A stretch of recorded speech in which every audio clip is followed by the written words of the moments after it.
Well, hello, this is Jeff Gaudiosi, and you're on misplacedstraws.com, where music comes to life. And my guest today is really one of the hardest working singers in the business. He first came onto the scene in the mid-'80s with his band La Paz. Then he was tapped by Ritchie Blackmore himself to front a revamped version of Rainbow. Since then, he's been involved with legendary names like Yngwie Malmsteen, Michael Schenker, and most currently Alcatrazz.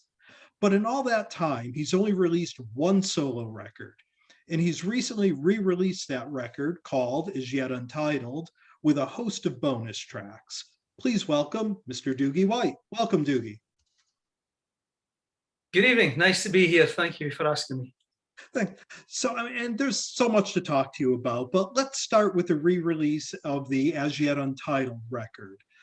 Now, you're a guy that's always moving forward and doing new projects. What made you take a look back and re-release your solo record from, was it 2008 originally?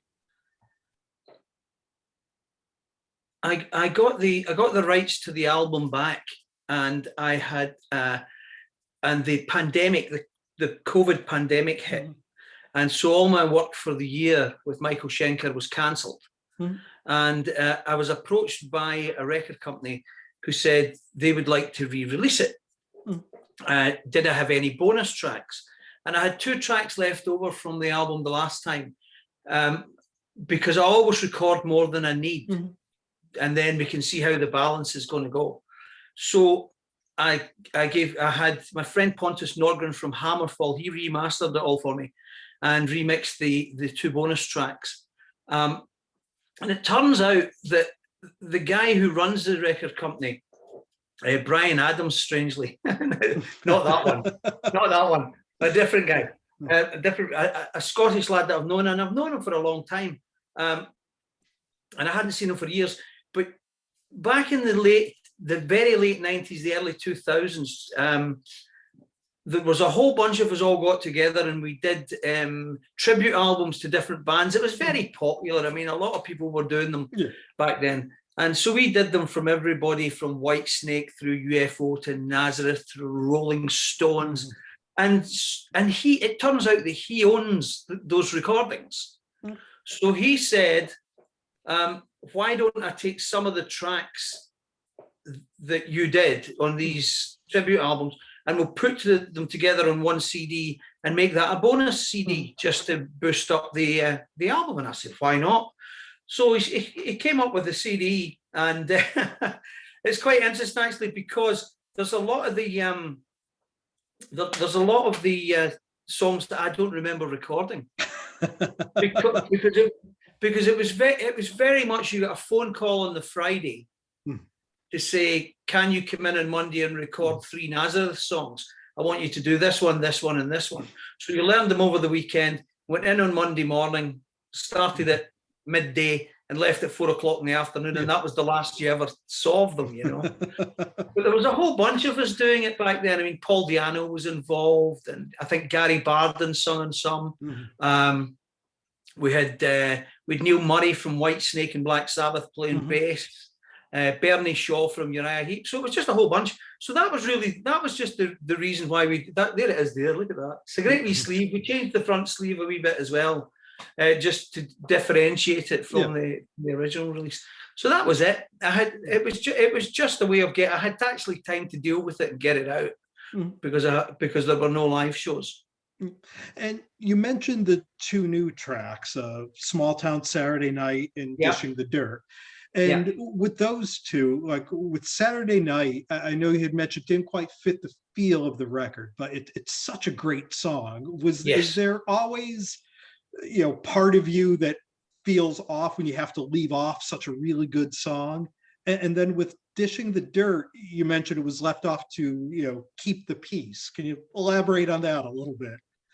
Well, Dishing the Dirt was left off to keep the peace because I wrote the song with Mick Tucker, and Mick already had a song on the album with me. And I had written a couple of songs with someone else, and only one of their songs was getting on it. So I had to do a balance just to keep this, if people are going to be good enough to write with me and to give of their time and of their energy, then it's only polite that, I mean, keeping the peace was probably the wrong phrase. It was doing the right thing. It was doing the right thing. And Small Town Saturday Night was a tune I wrote a long time ago. A sort of reminiscence of the times when I used to go to the local rock club in the town where I lived. And it was called the Heathery Bar. And it had live bands at the weekends, but when they didn't have live bands, they had a rock disco, if you like. And we all just used to sit there and get drunk and talk about what it would be like to leave. And a lot of people, and I mean, it's just a true story. I mean, it was just a small town on a Saturday night. And I found when I went back that I remember walking into my old local bar, and it was just the same guys sitting on the same bar stools, talking the same stories.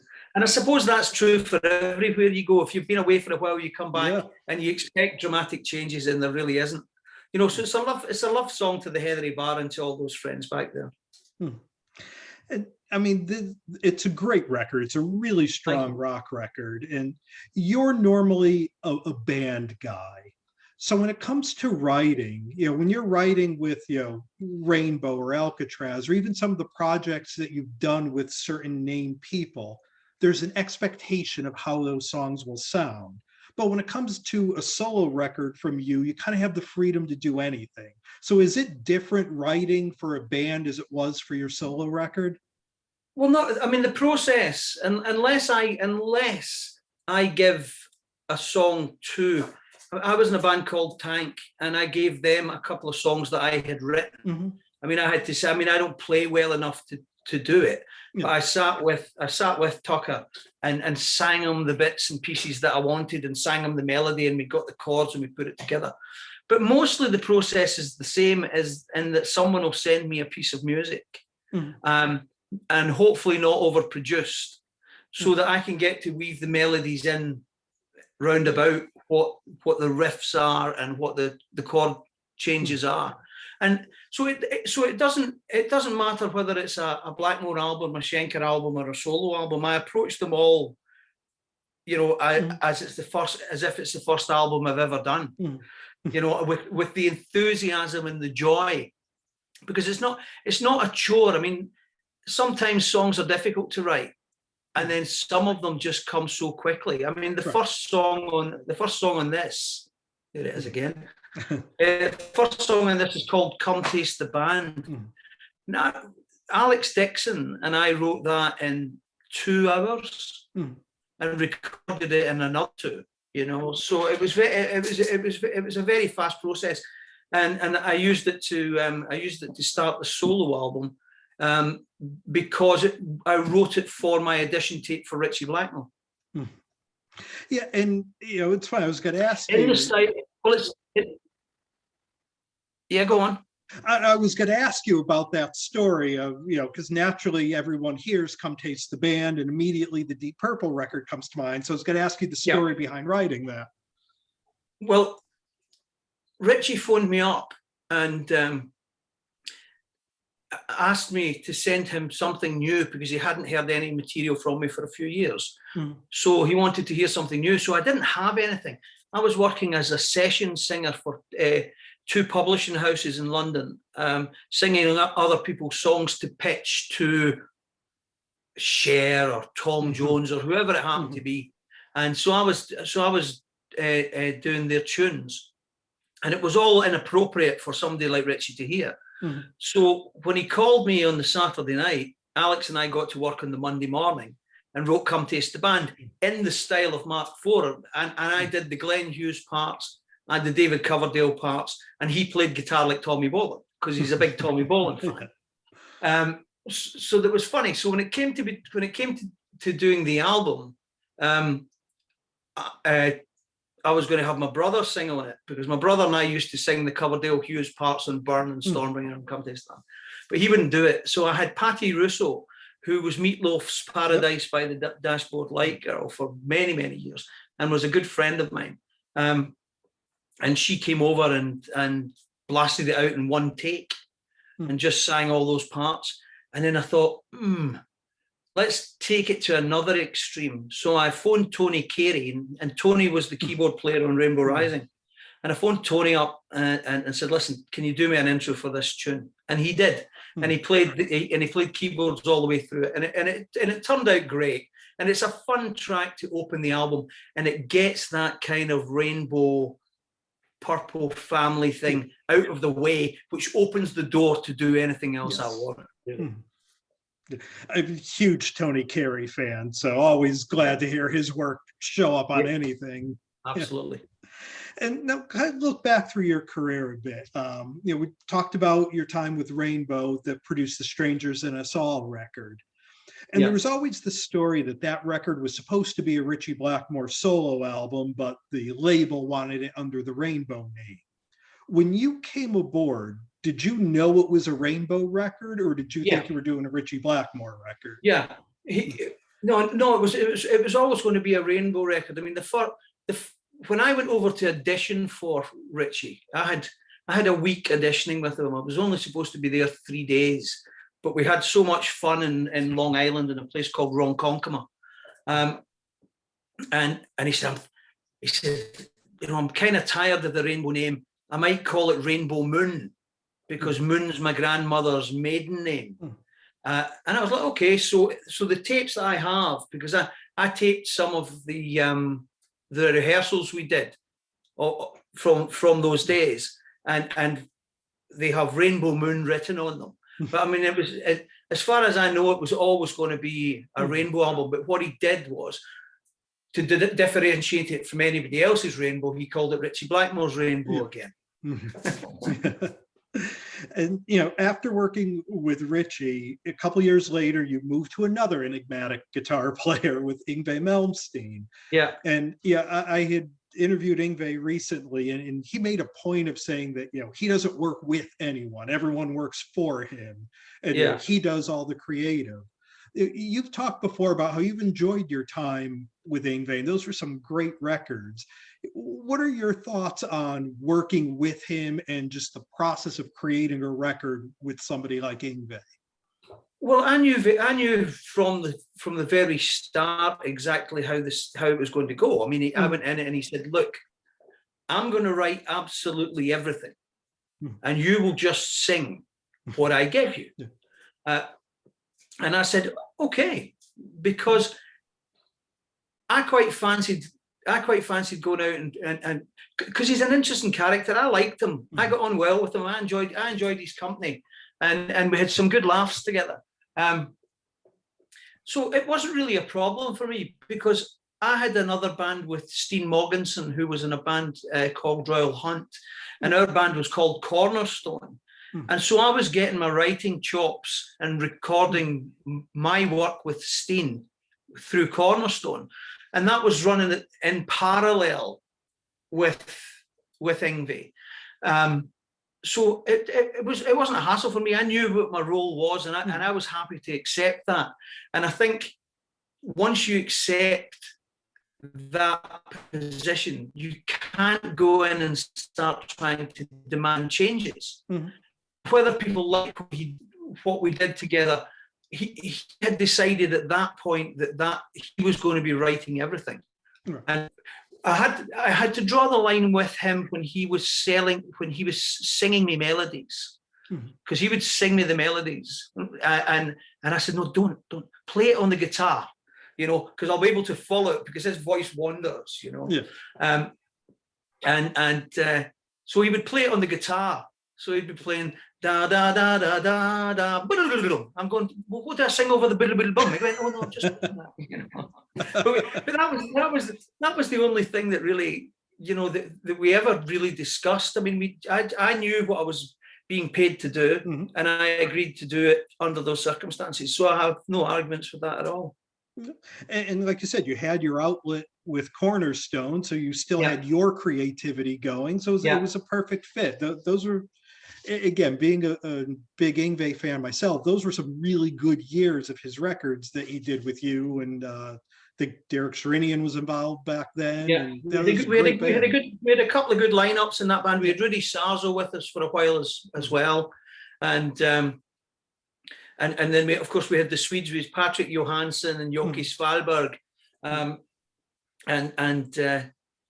but it was good. It was really good fun. We toured the world 2 or 3 times, and just rocked it up. It was great. And you complete the trifecta of enigmatic guitar players with Michael Schenker. Yeah. And I've spoke to a few of your fellow Shankerfest singers, Robin McCauley and Graham Bonnet, and both of them say that Michael's an amazing musician for a singer to work with. That just his sense of melody and writing really opens things up for a singer. What's your working relationship with Michael like? And when it came to Shankerfest, with all those great singers on one stage, how did you guys all make it work? Well, I enjoyed. I was 9 years with Schenker from when we started, and it was because I got invited to audition for him when I went along to a show that he was doing, and Chris Glenn, who was the bass player in the band at the time, invited me along, and Michael heard me sing and invited me down to Brighton to rehearse. So we did that, and what he did was the first album. He said to me, we were sitting in an airport coming home one day. He said to me, you and I should really write an album together. And I said, okay. And I had just started getting building work done in my house. And the songs started coming in, and it was January, and the snow was coming down, and I had builders knocking down walls. And I had to write 10 songs in 12 days for Schenker. They were coming in that fast. Bang, bang, bang. And I was just sitting there. And I managed to get 10 of them done, or 11 of them done. And I had an idea for one of them, but I wasn't sure about it. And I went over, and Michael said, well, just sing what you've got. And I sang it, and he went, that's exactly what I was looking for. It was easy. It was very easy to work with Michael. He's out of the 3 of them.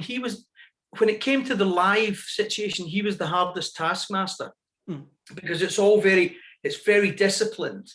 With Ritchie and Yngwie, there was a lot of going off to other places and then getting a hand signal, and he would come back in again. With Michael, if we started at 8 o'clock and it was a 1 hour 50 show, it was a 1 hour 50 show. It never went 1 hour 51, 1 hour 52. So it was a different learning experience for me, because of the discipline that was involved in it. So that was a good lesson for me to learn. And when we all got together,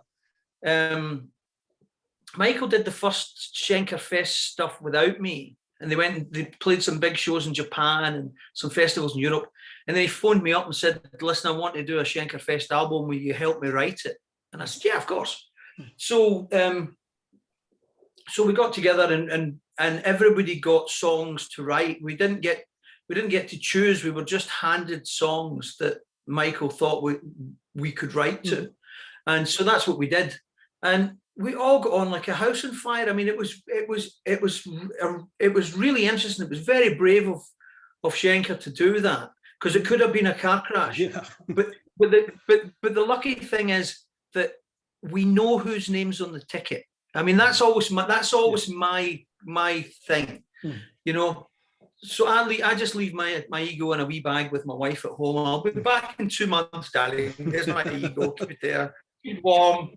And because it's not me that's selling the tickets. And the 4 singers all got on really well together. Yeah.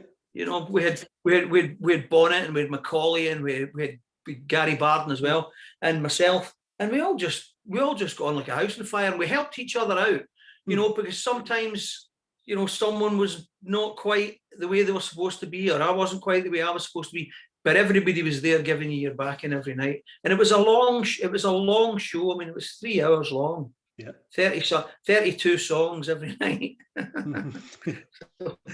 And So it was a workout, but it was great fun.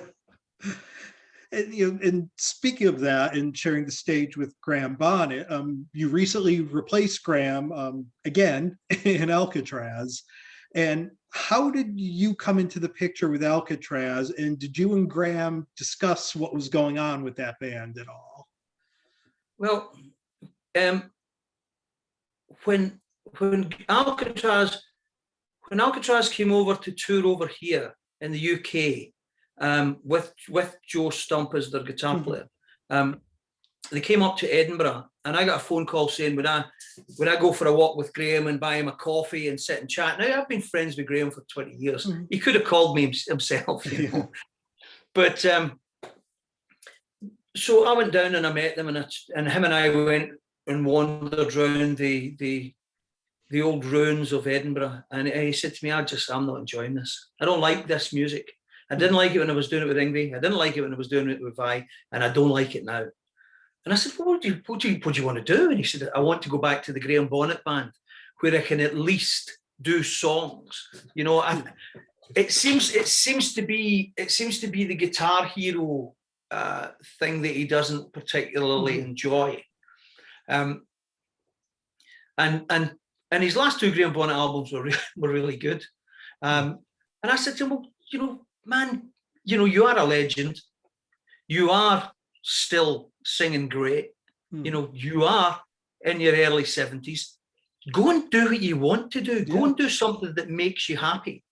And the next thing I know, I got a phone call from Alcatraz saying, Graham's quit the band. You know, we've got a tour lined up. Would you come in and fill in for him? Now, the tour dates I knew were going to be cancelled anyway because of the pandemic. And I said, well, listen, I don't want to just do that. You know, if he's gone, and if he's really gone, and let's write an album together. So I need to backtrack a bit. I had just signed with Frontiers Records, and I was working on an album with them called Long Shadows Dawn is the project name. The album is called Isle of Wrath, with another Swedish guitar player, a great player called Emil Norberg. And I was just finishing that when I got a phone call from the Alcatraz guys. And so I was kind of doubling over just as I was coming to the end of Long Shadows Dawn, going into Alcatraz. So since August last year, I've written 2 albums plus sundry other little bits and pieces here and there. And they're both really good albums, and it's difficult to kind of separate them. And I hope I get a chance to tour with both bands if we ever open up again. Yeah. Or let's say when we open up. Yeah. Let's hope so. You just mentioned how busy you were doing 2 full records. Do you ever see a follow-up to As Yet Untitled, you know, another Doogie White solo record? Do you know, I always, everything that I get involved in, I try and treat it as if it's a Doogie White solo album anyway. It doesn't matter if it's Michael, it doesn't matter if it's Alcatrazz or LSD or whoever it happens to be. I always go in there and treat it as if it's my own, because that way I give it the love and respect that it deserved. You know, people think that I'm just a gun for hire, but it's not really true, because, you know, I've been with people for many, many years, but if I tour with Michael for 5 months of the year, there's still 7 months of the year when I'm not doing anything. So, and my job is as a singer, and people would be surprised to know, you know, I do adverts for television. I do adverts for radio. I do backing vocals for people. Because that's my job. Yep. I'm a singer. I'm not a rock star. I work with rock stars. Well, we've been spending some time here today with the great Doogie White.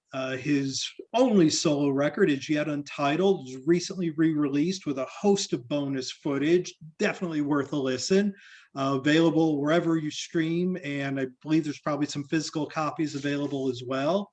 I have one right there. So, Doogie, thank you so much for taking the time to do this. It's been a pleasure talking with you. I hope we get to do it again when Alcatraz and The Long Shadows Dawn and everything else comes out. I hope so too. Thank you so much. Thank Lovely you. to Have see a great you. day. Be safe. Yep. Be safe. Cheers. Thank you. Bye.